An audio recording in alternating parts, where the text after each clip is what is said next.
Paisanos!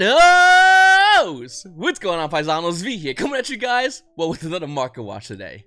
Guys, before I begin my market watch, I also want to say, if you're new to the channel, please make sure to hit the subscribe button, like button, and comment down below. Comment question of the day. What are you looking forward to next month? I mean, I'm personally looking forward to the Prank Kit Link 1 coming out, but then we have Maximum Gold coming out. There's just so much potential happening next month. Next month's going to be a crazy month, and where everybody's going to grab their wallet and start throwing at whatever comes their way. Realize the fact that Prank Kits Link 1 will more than likely make Prank Kits at least a tier 1.5 deck, if not a tier 1 deck. This is a phenomenal deck. I think a lot of Yu-Gi-Oh players don't really understand it yet, because let's be honest, not a lot of Yu-Gi-Oh players are looking into Prank Kits. I mean, earlier today, we had yesterday, we had Prank Kits Fancies actually get bought to $20. The price listing showed the card to be roughly around $2, but Prank Kits Fancies actually is roughly around almost near $5. And that might seem like a lot, and it is, for Prank Kit Fancies, but realize the fact that this card was $20 and actually went down in value by 75% value. I personally think there's certain cards that you might want to consider picking up will be something like Prank Kits Battle Butler, which is roughly around $3 to $4. I would at least get 2 of these. You might play them. Or Prank Kits Doodle Duel, a card that you're also going to need. This card's roughly around $4. The value of Prank Kits are skyrocketing, by the way. And yeah, once again, Fancies went down by 75%, but there's still a lot of potential for the values to increase. Cards like Rip Roar and Roaster, another card that you're going to need 2 of. Right now, nobody's looking at it right now. There's a big wall over here, but I would definitely recommend you coming in and picking this up, because when we last talked about the field spell Prank Kits Place, there was a huge wall, and it's pretty much gone right now. And this is going to be the card that's going to be the money card for Prank Kits. If I had to pick one card, it would definitely be Prank Kits Place. And then after that, I would definitely think about Prank Kits Battle Butler, being the fact that the card only has 13 listings. Another good card that you might want to consider picking up is going to be Artifact Lancia. This card is good in general, and I really feel like a lot of Yu-Gi-Oh players just don't have this card yet, or might not even be looking at this card. But this card is really good for the meta. The card would be the secret version of the card coming out of Bowser's Legendary Revenge with a $5 market price is roughly around $4 to $5. Oh yeah, real quickly guys, click on the links down in the description below. I'd greatly appreciate if you guys follow my Twitch channel. I do Twitch streams just about almost every day, playing in remote dual locals, and I would love it if you guys would join me. As well as if you guys want to support the channel, please make sure to use my TCG Player code. Links will be down below as well, in case you want to buy any of this stuff. And you might want to be buying a card really soon. Once again, I said Prank Kits would be at least tier 1.5. If not, in my opinion, I think they're going to be tier 1. And if that was to be the case, how do you stop them, you might want to know? Sure, Abyss Dweller. Easy. Now, Abyss Dweller coming out of OTS Tournament Pack 13, which is probably the most biggest letdown of an OTS pack. Well, this is the card you're going to want to grab. Right now, it's really undervalued. Realize, when Abyss Dweller first came out, the card was roughly around $90. It's not $90 anymore, Paisanos. No. The value of the card is roughly around $58 in the market price. But it's even lower than that, because the actual value of the card is roughly around $53. I should know. I just bought one of these, like, right before I made my video. And I'm just throwing it out there. If you want to stop Prank Kids, Abyss Dweller, pretty good card. Also, good, decent against dinosaurs. Just, you know, overall, pretty good card, I guess. I mean, they can Miscellaneous Source, he can use a Miscellaneous Source effect, I believe. Anyway, this is a good card in general. I think a lot of Yu-Gi-Oh players aren't really respecting this card, being the fact that it hasn't seen much meta play. But once Prank Kids become a deck that you have to face in the meta, one of the best ways to stop them is go Abyss Dweller. It literally ends the turn for the deck. And it's the highest version of the card, which is currently undervalued in the market. Forbidden Droplet, card coming out of Rise of Duel, secret rare with an $88 market price, is roughly around almost near $90 in the market, roughly around $89. But Forbidden Droplet isn't seeing as much play. I think mid-range decks like Dogmatic Invoked are kind of using Forbidden Droplet, but not realistically a lot of decks. And I really do think this card is a great card. I think a lot of Yu-Gi-Oh players are just waiting to use this card because the meta right now is too fast. I think we can all agree on that. But it's not going to be like this forever. The meta isn't going to be turn 1, win dice roll, win game 1, lose game 2, win game 3. That's not going to be how the meta is moving forward. And for a lot of players that play mid-range deck, it's realistically not the meta for them right now. For anyone that's playing heavy combo, like for Nobles and Dragon Links and Dinosaurs and that's it, this is those 3. When everyone's playing those 3 decks, Forbidden Droplet basically is just a slow card against those decks. But when I look at this card, I say, hey, listen, if the meta slows down, this is gonna be the card. It's gonna be the money card. Right now, when you look at Rise of Duels, the first thing everyone thinks about is triple attack is talent. The card's roughly around $100. We're gonna be getting cross-out Designator soon, so when we get cross-out Designator, talent's price point might be going down. It also might be going down because people might believe at that time, being the fact that Rise of Duels has been out for a while, that there could be a reprint coming, which I don't really blame them. But looking at Forbidden Droplet right now, I do think this card has a chance of going up higher in value, despite the fact that it's not seeing much play, as Yu-Gi-Oh players get ready for the next banners for more of a mid-range, slower meta. And if that to be the case, this card will see play. Gizmek Uka, the Festive Fox of Fecundity. I love that name. The card's roughly around $7 in the market price, and realistically, the card's roughly around $7.50. Now, this card before New York Comic Con this weekend was around $6. Once again, I know because I bought myself 2 of these to finish my playset off. The reason why is because this card saw some plays. Yu-Gi-Oh players understood the fact that this card can help not only special summon from your hand, but lock your opponent out. Also great for doing for burn damage. It's just all around a great card. And I think a lot of Yu-Gi-Oh players are slowly going in and grabbing this card and cleaning it off the market. I don't know whether or not it's a good card to get. I'll be honest with you, I don't know. I just want to get a playset because I love the card's name. Be straight up honest with you, chat. Everybody out there in the market. Listen, Magician Souls, Legendary Duelist, Magical Hero, $87 market price. Well, the name of first edition version of the card is roughly around $78. That's a new seller though. Realistically, when you look at the card's price, it's roughly around $81 to $82. But that is still lower than the market price of this card. Well, why is that? I don't know, to be honest with you. I think the only deck that can really use this will be one of 2 decks. An Invoke Dogmatica variant that could use Magician Souls, or Invoke Dogmatica that also plays Ellic that could use Magician Souls. And listen, if we get Ellic, the Golden Lord, Golden Boy coming in at next month, next set, maximum gold, people are going to want to play this card. If you want to play Ellic moving forward, you need Magician Souls. The question is, well, will it get a reprint? That's a good question. I really don't know. In fact, if it doesn't get a reprint and you are looking forward to getting Golden Boy and we get the spoiler finally, and it's not on there, you might want to consider picking up Magician Souls because you're going to need this card. It's a phenomenal card. I mean, we got a lot of variants of Dogmatica, a lot of variants of Ellic running like cards like Power Desires, but Magician Soul is just such a better option for you guys. And I really think, once again, if you're looking to play any kind of Ellic variant, you desperately need this card over any other card. Another card that's pretty high in value is Supreme King Dragon Darkwurm. With almost near $8 market price, the card's low to $7, I guess? But $7 for a card that's seeing no play is still relatively high in value for a card, once again, that is seeing no play. I really don't understand why this card's high in value. All I know is the last time this card saw any kind of meta play was a Word of Dragon to help start combo, and then before then was Pendulums. And I'm not sure if this is Yu-Gi-Oh players getting ready for Pendulums again by going in and grabbing Supreme King Dragon Darkwurm, especially since the fact that the card has 2 print things, one being a common print of the card. So, I don't know. People want the higher rarity, and they'll pay the extra money. Zoodiac Chakanai is another card coming in at Maximum Crisis with a $12 market price, but is already as high as $15 for the unlimited printings. Once again, if you're looking to get a first edition version, a lot of you play got at about $15, you're almost at a $16 price point for Zoodiac Chakanai. This card should be a $7 to $8 card.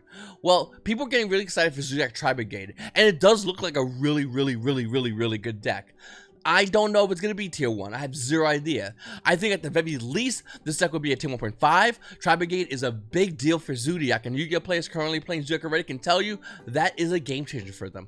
Also, the deck can run a lot of hand traps, which definitely helps promote, the deck's game state, especially when you're playing against any kind of heavy combo deck. You hit them with a couple of hand traps, they pass turn with a suboptimal board, you're walking in with Zoodiac, you're just literally doing the same exact thing. Summon Zoodiac, and then you just go into full combo. So I think that's a big deal for this deck, and I think moving forward we're going to see that happen with Zoodiac, and we're going to see that happen with also Prank Kids, because everyone kind of forgot about the fact that Prank Kids become a 1-card full combo as well. 1 card creates a full combo for Prank Kids. And I think a lot of Yu-Gi-Oh players aren't looking at that right now, but they're going to realize it when that deck starts slapping into the meta. And I think the same is going to happen with Zoodiac. There's a lot of other cards with Zoodiac as well, and we'll go over them like Tanky and all that. They're insanely high in value. Shiranui Solitaire is a card I just don't understand the market price for this card. I just don't understand it whatsoever. Could this be the casual market finally reaching out into TCG plays and just going in and grabbing some value? I really don't know. But Shiranui Solitaire, the common version of Structure Deck Zombie Horde, is $3 for a common version. You also get the Ultra Rare from 2017 Mega Pack. It's roughly around $5. And if you want the original print Dark Illusion Shiranui Solitaire with a $6 market price, well, you're gonna be paying almost near $9 for Shiranui Solitaire. Why? Don't worry about it. Just, it's a card. You might need it. Who knows? Maybe it has any kind of future play that I personally don't know about right now. But what I do know is this card's a lot of money. And it's always been like that. Shiranui Solitaire has always had crazy sporadic value. It has its highs and lows. And it's been like a roller coaster ride of watching this card going up and down on the marketplace. Then we have Storming River Force, another card which I just can't get. I mean, listen, yes, you got a common for $1, you got the structure common for $1, you got the premium go infinite go for $2.50, and then you got the original print Clash of Rebellion Storming Mirror Force, $11 market price, but the value of the card's actually roughly around $13. Why? Don't know. I have zero idea. I mean, I guess because a lot of Yu-Gi-Oh players are really excited about having the original print version of a card, despite the fact that's doing nothing in the meta. That is a possibility, and you have to understand that Yu-Gi-Oh players are doing that. I don't blame them, by the way. I get it. Listen, there's a lot of cards that are doing nothing in the meta. The difference with Storming Mirror Force is this card's a lot of money and still is doing nothing in the meta, whereas there's a lot of other cards that are a lot cheaper, original print secret rares, maybe some ultimate rares, and they're way under $13. But to each their own, I guess. Then we have Tellarknight Ptolemaeus, another great ultimate rare coming out of Cross Souls. This card's currently banned, but the market price is roughly around $7. But do you know how much Tellarknight Ptolemaeus is for your unlimited printings? The unlimited version of the card is roughly around $5. Do you want to take a wild guess how much ultimate rare version of this card is? The ulti? The ulti is roughly around $16, 4 times the amount in value. Now, I'll tell you right now, looking at Tellarknight Ptolemaeus' price, the value actually slowly goes up to near $10. In fact, within a couple of sales, the card's selling for roughly around $9 to $10 to even $11. And then after the limits are sold out, you're paying 16s all day long.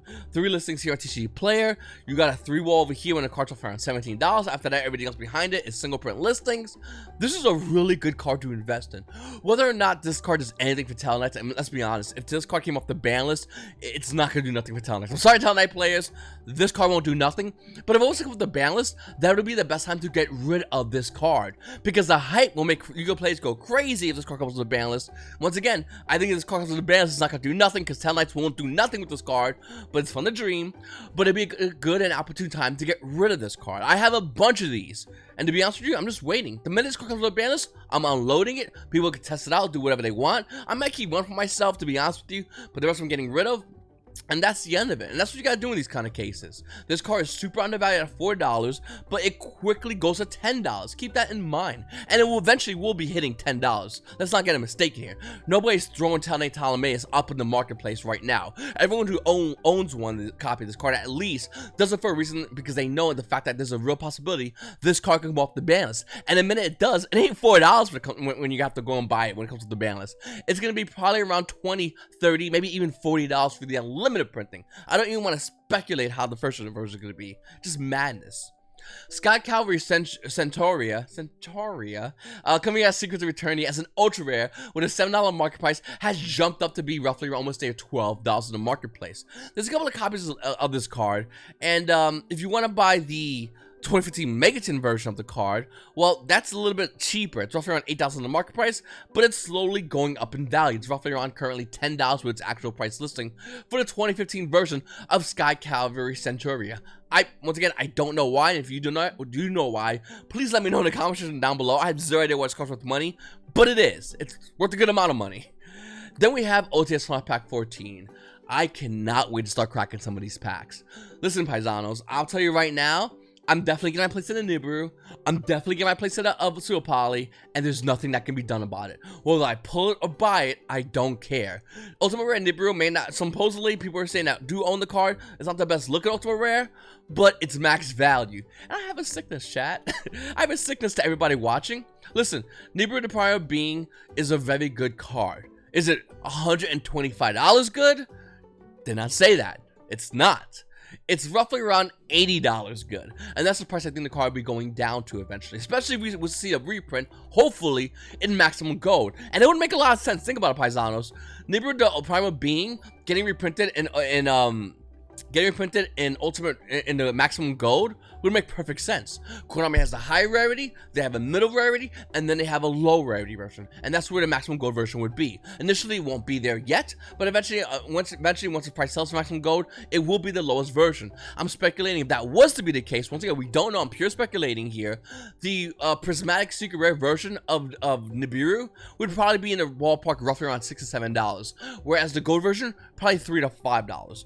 But the Nibiru power being ultimate rare, that will actually go down in value to roughly, once again, I think the seller price would be roughly around $80. That's probably where I'm going to go in and grab this card if I don't have my playset by then.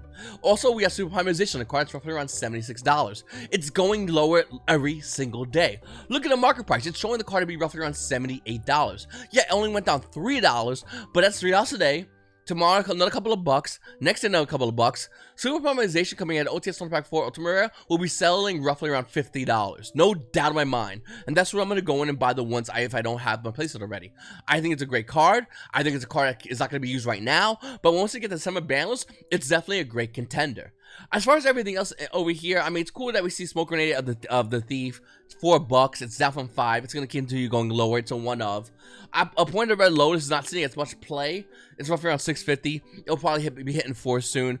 Parallax Seed, even though it sees sporadic play, it'd be like $2 card, if that.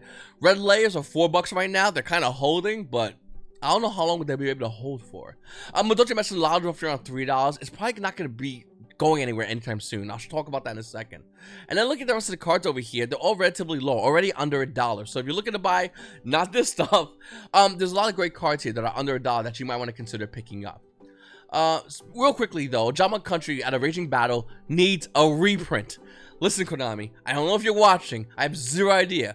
But if you are watching, Ojama Country came out of Raging Battle. Raging Battle. For a little context to anybody that might be confused about why I'm saying Raging Battle so emphatically, is because this was a set that had Blackwing stuff on it. No, I'm serious though. Like, Blackwings came in Raging Battle. Where's the rest of the Blackwing stuff?